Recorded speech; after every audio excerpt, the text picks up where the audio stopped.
Hello friends, welcome to சுவையான சமையல். இன்னைக்கு நம்ம சுவையான சமையல் சேனலில் சுவையான உருளைக்கிழங்கு வறுவல் எப்படி செய்கிறது அப்படிங்கிறத பார்க்க போகிறோம். அதுக்கு முன்னாடி நீங்கள் இன்னும் சுவையான சமையல் சேனலை சப்ஸ்கிரைப் பண்ணலைன்னா சேனலை சப்ஸ்கிரைப் பண்ணிக்கோங்க. கூடவே பக்கத்தில் இருக்கிற பெல் ஐக்கானை கிளிக் பண்ணிக்கோங்க. சுவையான உருளைக்கிழங்கு வறுவல் செய்கிறதுக்காக நான் ஒரு கடாயில் எண்ணெய் சேர்த்து எண்ணெயை சூடாக விட்டுருக்கேன். இப்போ எண்ணெய் நல்லா சூடாகியாச்சு. இதில் தேவையான அளவு கடுகு சேர்த்துக்கலாம். கடுகு பொரிஞ்சதுக்கு அப்புறமா அரை டேபிள் ஸ்பூன் சீரகம் சேர்த்துடலாம். இப்போ இதில் உருளைக்கிழங்கை இந்த மாதிரி பொடிசாக கட் பண்ணி இதில் சேர்த்துக்கோங்க. கூடவே தேவையான அளவு உப்பும் சேர்த்துடலாம். இப்போ இந்த உருளைக்கிழங்கை நல்லா கிளறி விட்டுறலாம். இந்த எண்ணெயிலே நல்லா வேகட்டும். அடி பிடிக்காமல் நல்லா கிளறி விட்டுக்கோங்க.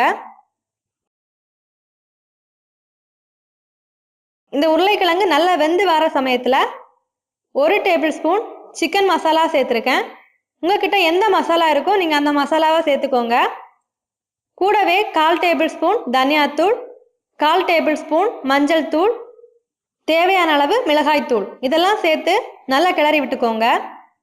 உங்களுக்கு தேவைப்படுச்சு அப்படின்னா நீங்கள் இதில் கரம் மசாலா கூட சேர்த்துக்கலாம். மசாலா எல்லாம் சேர்த்ததுக்கு அப்புறமா ஒரு 5 நிமிஷத்துக்கு மிதமான தீயில வச்சு நல்லா கிளறி விட்டு எடுத்துக்கோங்க. பாருங்க, நம்மளோட சுவையான உருளைக்கிழங்கு வறுவல் ரெடி ஆயிடுச்சு. இந்த மாதிரி நீங்களும் செஞ்சு பாருங்க, ரொம்பவே சூப்பராக இருக்கும். இந்த ரெசிபியை கண்டிப்பாக ட்ரை பண்ணி பாருங்க. ட்ரை பண்ணி பார்த்ததுக்கு அப்புறமா உங்கள் கமெண்ட்ஸை எங்களோட ஷேர் பண்ணுங்க. இந்த மாதிரி சுவையான சூப்பரான ஒரு ரெசிபியோட நான் உங்களை சந்திக்கிறேன். அது வரைக்கும் சுவையாக சமைங்க, சுவையாக சாப்பிடுங்க.